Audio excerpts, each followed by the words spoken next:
This is Climate Watch. I'm Zhao Ying. Welcome to the show.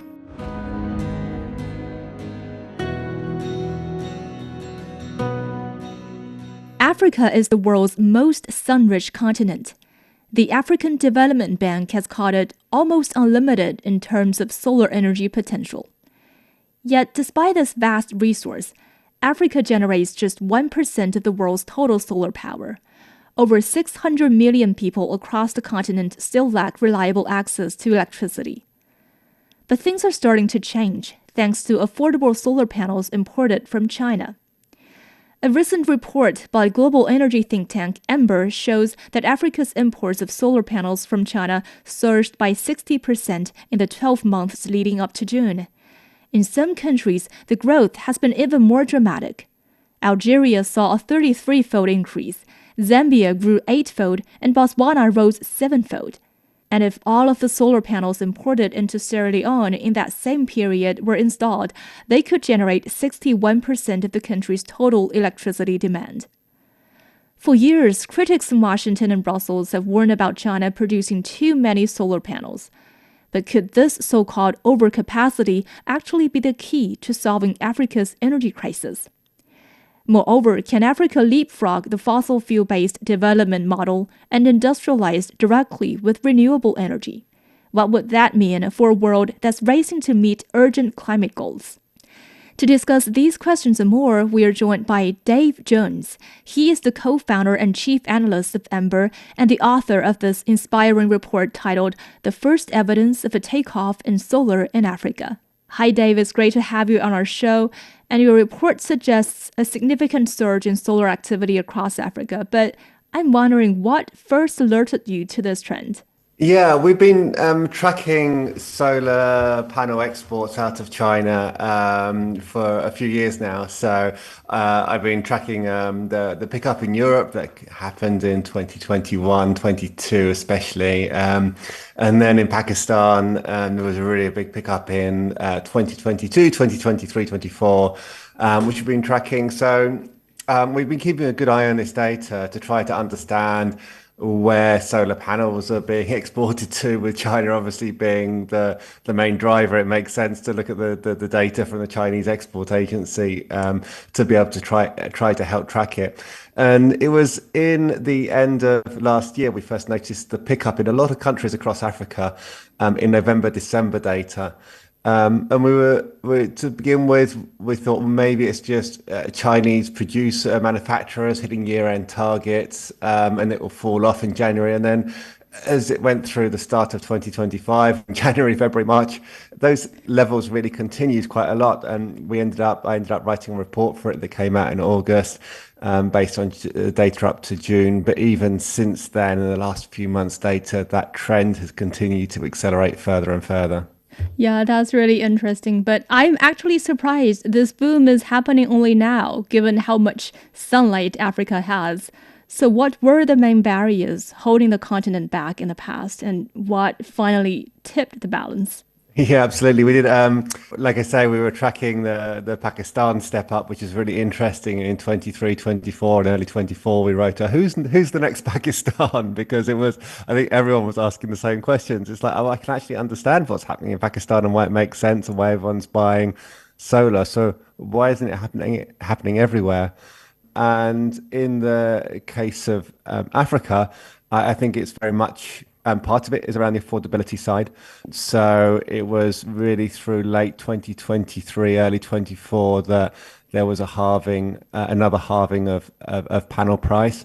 And at that point, in kind of early 24, it hit that price point of around about $50 or $60 for a panel. That really opens up the market.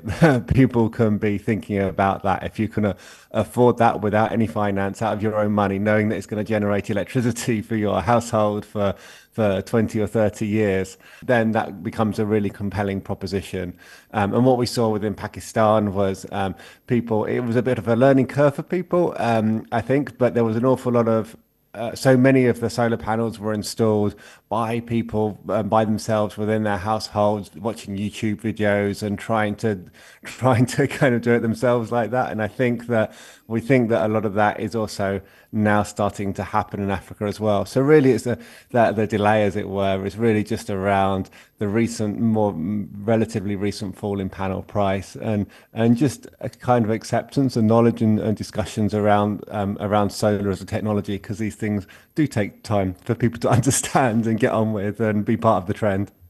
Okay, so looking at the data, how confident are you that this really signals a takeoff in solar adoption across the continent instead of just a temporary spike? Yeah, it's a great question, and you can never be 100% sure. But what we've seen so far that gives us confidence that this is a start of something big and structural is that it's happening in every country in Africa, and that it has been building month on month on month on month. And all the reasons that we've seen that build up are reasons that we would expect it to continue into the future. A lot of the time when you look through the history of other countries so far and what's happened when solar growth has reduced is either because big solar farms have stopped being built, and it's almost a kind of stop start of here's a big solar farm, and then that would do, like in the case of Qatar when they were building a lot of solar before the World Cup, for example. And what we can see now is that a lot of it is distributed within Africa, that we would expect that to build up sequentially through time. The other thing that can turn it off is a big change in stopping the solar panels into the country in the first place. And at the moment, within Africa, there's no sign that that would happen. So the general basis of of the growth that we've seen so far and the expectations for it to continue are solid. I think the one thing maybe to add into that is that solar growth is really still at the beginning of the curve. So we could talk about some of the numbers in a minute, maybe, but relatively speaking, against somewhere like Pakistan, Africa as a whole is still importing less solar panels than Pakistan, even though it has 6 times the population. So we're still at a relatively early stage of this. And really, the whole idea why we wanted to do this research and to talk about it is to alert to people that this is coming, not that this is here at scale today, but that it's on this S curve that's building, building, building, and we believe will keep building, and that very soon we will be in that stage where solar is making a big impact within Africa. Yeah, and one detail that really stood out to me is that Sierra Leone's recent solar imports alone could generate the equivalent of 61% of its 2023 electricity output. I mean, how transformative could this be, not just for energy access and reliability, but for broader economic and social development? Yeah, it's a pretty insane stat. There's 16 countries where the solar panels being imported in the last 12 months are capable of generating at least 5% of the annual electricity of that country's grid. So we're already at a stage where it's making will be making quite a rapid impact on the grid in itself. These countries, if you think about especially Sierra Leone, it's 1% of the electricity demand per capita of within China and developed nations. So it's from a very small basis at the moment. Some of the initial uses for that electricity are really to displace diesel. It's incredible. There's 27 countries within Africa that have more diesel generator capacity embedded within the system than they do have grid power stations, just because the grid has not built up over the last decades and people have needed to rely on their own diesel generators for that. And when you look at the pure cost of a solar panel, that solar panel is on the energy terms is going to pay back within 6 months against what you would need to pay for diesel. So just in the very short term, there's a really compelling economic case to reduce the amount of diesel being used by people.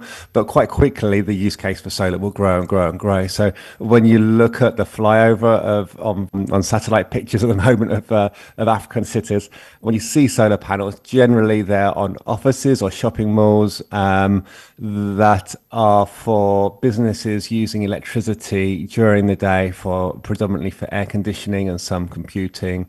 So that's an obvious use case that's building at the moment. But as time goes on, that will build and build and build. At the other end of the scale, you've for already kind of a decade or more, you've had microgrids being built up within Africa at the rural level, and actually building up whole system approaches. The capacity of those is really quite small, so the value of those are really high from a social perspective. But from an actual amount of electricity, amount of solar panels, that's really small. But as these kind of factors converge, you're going to get build up of solar throughout the whole of the country, from all sources, whether it's from pumping for agriculture, for air conditioning in the cities, or for general load meeting in large villages and small towns. Yeah, but as you said, currently most of the panels were bought by individuals for their daily use. And actually, your analysis also suggests that much of the growth may be coming from distributed solar rather than large utility scale projects. So do you think this is Yeah, also there's going to a change? Yeah, in the future. Yeah, no, it's really, really interesting trend because I think that people do think about Africa, about some of the utility scale projects because they're always high profile. You can see them, you can see the financing for them. Obviously, necessarily they're quite often happening through international banks, so they have that visibility. But really, when you look at the contact, the volume of solar panels now coming into China, it's far eclipsing that. So within, specifically within Algeria and Egypt and South Africa, there's three countries there that are installing a lot of utility scale solar this year, which is really exciting. There's small amounts, really nice smaller projects. So they're kind of over 100 megawatt projects, maybe 500 megawatt projects max. Then there's kind of 10 to 30 megawatt projects throughout many countries across Africa, especially Western Africa. Um, but again, that's all very small amounts of solar panels in context of what's actually coming in. And in the case of Nigeria, for example, which is now the second biggest importer of panels after South Africa, they've got almost zero utility being built this year. So it's really interesting to know that, like in the case of Nigeria, that is almost all distributed, and increasingly across Africa, that's going to be mostly distributed. So it's trying to kind of shift that focus away from how people had been thinking about solar and utility scale solar to the distributed side. When we look back towards Pakistan, it's almost 99% of the solar installed within Pakistan is being installed in the distributed way. There's only one solar utility farm of any scale at all within Pakistan. Okay, so I understand this momentum is bottom up and market driven. Then how do you think policymakers should respond? Like what kind of regulations or incentives may help this boom continue? And you mentioned Pakistan a lot. Anything you think any lessons could be drawn from Pakistan's experience? Yeah, absolutely. And I think that the reason why, when I talk about the Africa experience and talk about Pakistan, is because there's so much to learn about it. So, the first thing to say around from a policy side when we talk about Pakistan is that the solar boom happened in spite of policy, not because of policy. So, it was people wanting to buy solar panels. Having said that, governments did nothing to stop it in a good way. I'm talking about. So, in the example of Nigeria at the start of this year, the government proposed putting very high tariffs on the import of solar panels, and then I think it only took 6 weeks until they realized the value of these solar panels coming into the country and what it was, how it was helping them, and that they abandoned that legislation. So, the first most important thing when we talk about policy is don't stop the inevitable. Um, the second thing around policy is really trying to work out what's like all the different implications of this that governments are on top of it. And like I say, the reason why I really want everyone talking around the Africa piece now is to not because the boom is here today, but because we know the boom is coming very soon, tomorrow or the day after, and that policymakers need to be ready for that. And the biggest lesson out of Pakistan was policymakers were too slow to understand the amount of solar pickup in the country and too slow to act on the implications of it. But the most obvious is obviously a need for battery to store some of that into the evening, other grid expenditure, and just to be able to stabilize the grid and know how that's going to integrate within the overall grid. Okay, so now the cheap panels are clearly helping the households, small businesses, farms, and communities. But how about large scale industrial demand? Like, do you think the low cost solar can actually support Africa's next stage of industrialization? Yeah, definitely. And when you look at what's happened within Pakistan,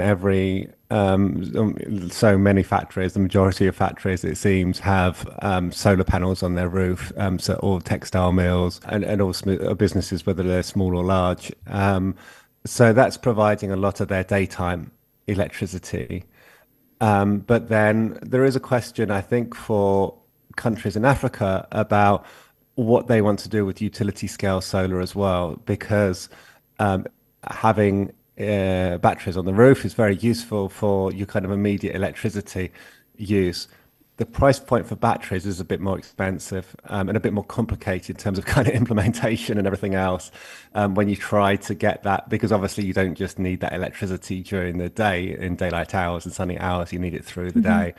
Batteries has now reached that price point that it can do that, but it's trying to work out how what governments might want to do around that about trying to incentivize battery or actually doing what Saudi Arabia is doing, which is completely the opposite of Pakistan, which is building out very large, very cheap solar utility farms with battery on them that's um, giving like overnight electricity as well from the grid, which is really, really interesting. A lot of my work this year has been looking at the development of battery technology and especially the price points and the quality of the product coming out of China. And just in the last 12 months, the economics of that have completely changed. We've had 2 years now of very, very rapid price falls of batteries. That means that batteries can be, and the technology has really progressed now where they're much more plug and play than they've ever been before. There's much more energy within a container than there's ever been before. It's much easier to import and connect these. And what that means is that the economics have vastly changed of doing that, where previously where we've been talking and thinking about solar as here's some cheap daytime electricity, this revolution in battery technology now means that we can start thinking about solar as a dispatchable, even as a baseload option for electricity. Yeah, I'm asking this because, of course, we know this is just the beginning, but it seems that Africa could potentially become the first region to industrialize directly with renewable energy. It may bypass the traditional model that relies on fossil fuels. Do you believe such a leapfrogging transition is possible? Absolutely, and especially in the sunniest countries that have lots of land, that have less cloud cover. Parts of, for example, Western Africa still have obviously the rainy season come in and have parts of cloud there. And when you talk about how far can solar penetrate through the whole of the energy system, it's quite a long way. But in the case of somewhere like Egypt and many other countries like Namibia into South Africa, you look at how much solar there is reliably through the day, through the year, and you can really see a pathway that solar can be the predominant, by far the predominant energy source within that country. And what's happening, obviously, is that one of the biggest sources of fossil fuels for these countries has been around oil for transport, with the rise up in electric vehicles now. You've now got an option that when those transport needs grow of those countries, that's going to be powered by electricity. And what happened in Ethiopia is an interesting example. In the start of 2024, they put a legislation in to say we're not importing petrol cars anymore, oil cars. And the reason was they didn't want to build that year-on-year reliance on needing to import oil. They've got a lot of a big new hydro plant that's come online on the Nile that's generating an awful lot of electricity. They've obviously got room to develop huge amounts of solar. So they see electricity as that route towards providing transport needs. And I say we've been tracking the data for solar panels out of China, we've also been tracking it for all the clean tech technology. And what's happened since that ban in the start of 2024 is Ethiopia has now become the biggest importer of electric vehicles in Africa, which is really, really interesting. And that really does create that leapfrogging effect that people kind of conceptualize in their head, but they don't know whether it's actually going to become real. Well, it is real and it's happening today. And then how does this Africa's clean energy transition fit into the larger global goal for decarbonization?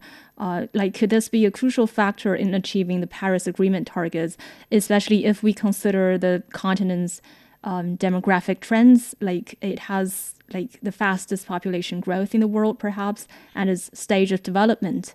Yeah, there's one great stat that the International Energy Agency came out with this month, which was 80% of the energy growth in the next decade will be in countries or regions with very high amounts of sunshine insolation, which is a pretty incredible fact and really plays well to understand how solar can play a role in meeting so much of our energy demand growth across the world. And certainly this is true within Africa. And one of the biggest fighting grounds at the moment, as it were, is around how much gas African countries would need for their own purposes, and especially on the LNG side, so how much they need to import from the US and from other natural gas exporters. And when you think about what happens to get electricity from gas, you need to build a LNG import station and you need to build a gas power plant. All of those take an awful lot of time. They don't come cheap. And especially on the gas power plant side at the moment, all of the equipment manufacturers are sold out trying to, because of the booming data centers. So there's not really even that option to build gas power plants in the same way that there has been historically. And that means that puts solar at a big advantage.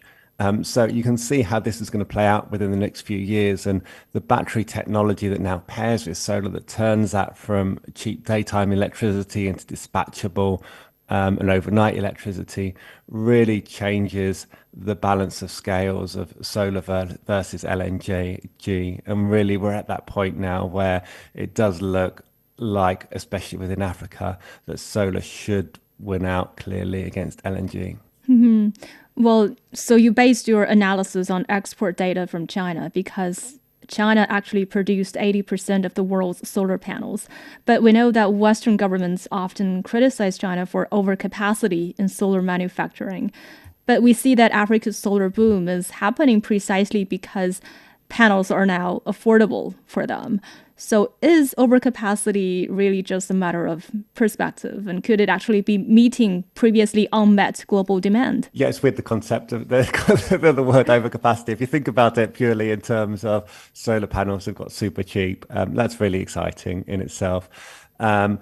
And what China's managed to do with all the clean technology types is to create a very good quality product that's now cheap. So that's true for electric vehicles. It's true for some of the grid technologies. It's increasingly true for wind, and it's obviously completely true for battery. And now we're at a stage where when we talk about this clean technology boom, so much of it comes from China because other countries have not yet caught up. That's creating a real kind of reliance on that.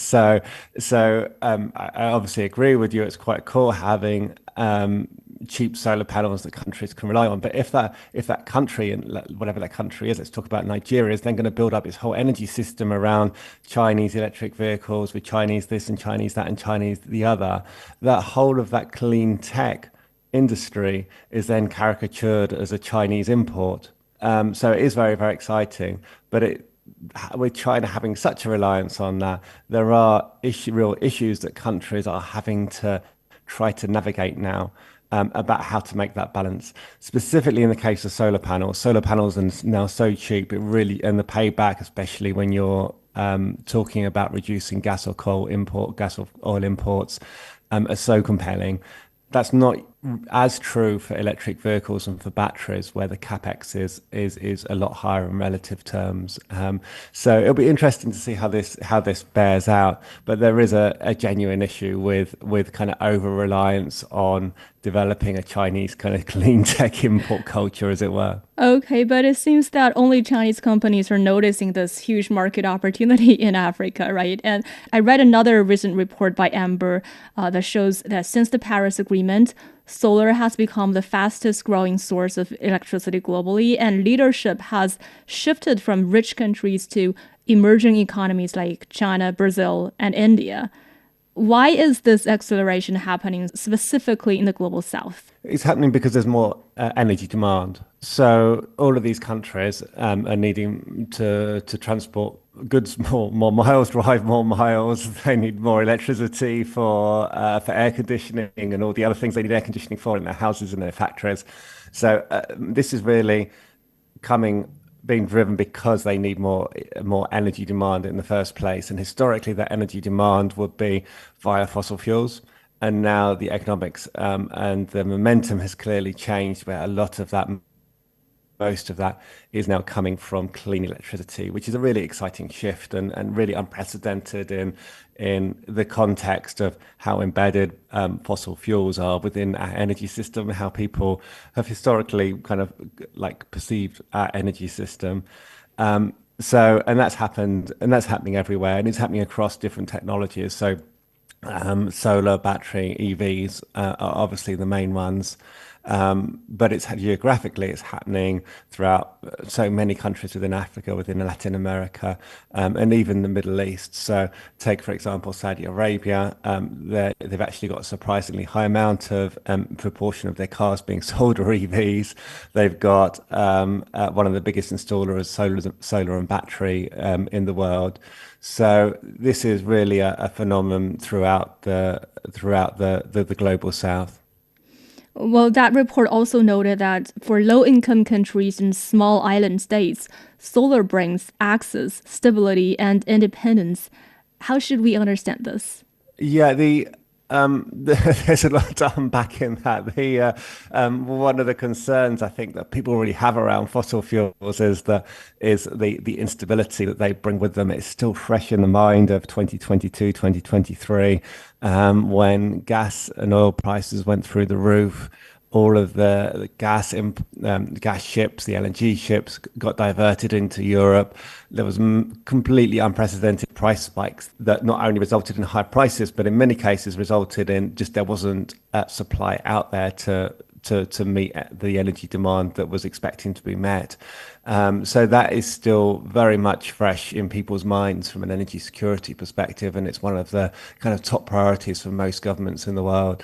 And just in context of the kind of it's partly from Trumpism, but more there's a broader trend as well, which is towards back away from free trade and using tariffs as leverage to countries, and to have a reliance on a constant stream of imports into that country is really quite dangerous for that country's sovereignty, or can be dangerous to that country's sovereignty. In the case of clean tech, it's quite nice in a way because when you import the solar panels, there's an upfront cost, but then there's not an ongoing cost every year. Whereas if you built a gas power plant, you need to be importing the gas for that every single day, every single year that you want the electricity from that. So the clean tech does offer a nice way out to try to reduce that reliance, because that reliance is so intense when you talk about the oil and gas needs for countries. When we talk about climate action, it's often framed as expensive or difficult, but the solar boom in these emerging economies seems to tell a different story. So, does it show that decarbonization isn't necessarily a burden, but can actually be a major economic opportunity? Yeah, and I wouldn't call this decarbonisation. I would call this meeting energy energy growth with Mhm. clean energy. This is about growing our economy, growing our energy needs without increasing our fossil use. Because in most countries within Africa, that the overall CO2 emissions are extraordinarily small. Historically, and even today, they're extraordinarily small. South Africa has a lot of coal power plants, and that's really the only exception to that picture across Africa. So it's about how do you like seeing this as an exciting opportunity for growth rather than through the lens of decarbonisation. If you put it in that context, then the fact that it's clean is an added bonus, but it's not the driving factor of what you're trying to do in the first place. Yeah, I see. So looking ahead, how far do you think solar can actually go? Like, are we on track for it to become a dominant source for global electricity, or am I being too optimistic? Well, For this summer, already at a global level, it generated more volume of electricity than the world's nuclear power plants did. So around 10% of global electricity supply this summer was from solar panels already. Um, so it's building. When you think about how that is within the daylight hours, that's proportionally a lot higher. So that's kind of 20, closer to 30% during the daylight hours. The whole of the world's electricity is already getting from solar, which is pretty insane. And so there's still room to grow that a lot further within the electricity sector. There's room to have batteries spread that out across into the evening and into the overnight to keep growing that further. But really, what that world that we're in now is when we talk about energy growth, what we're talking about is not the need for molecules or the need for heat like we have done historically. It's the need for electrons. It's the need to cool our homes, which is requires electricity. It's the need to power data centers, which is electricity. So all of that plays very well into the hands of how solar can go through. And like I said, with 80% of the demand growth in the next decade coming in sunny countries, that really presents an opportunity for how much further and faster this could go. If it's coupled with with batteries, and if it's coupled with electrification, that this isn't just about the electricity, the kind of traditional electricity supply routes, the demand increasing. It's also around electrifying transport as well, and the tracking is pretty incredible for that at the moment. Just with the really, as you go through this year, so many countries across the global south have been increasing their share of battery power cars, which is very encouraging and just paints this whole picture of how far you can go through. If you envisage the kind of end result of you've got the solar panel on your roof, it's providing your air conditioning, it's providing the charging for your car. You're in a very, very different world from the way that energy systems have been set up over the last 100 years. Thank you, Dave. Thank you so much for joining us today. Thank you very much. And that wraps up this edition of Climate Watch. You can find more episodes on your favorite podcast platforms. Just search for Climate Watch and hit subscribe. Don't forget to leave us a quick review or share it with a friend. We'd also love to hear from you. You can email us at radio@cgtn.com with your questions or feedback. I'm Zhao Ying. Thank you so much for listening. See you next time.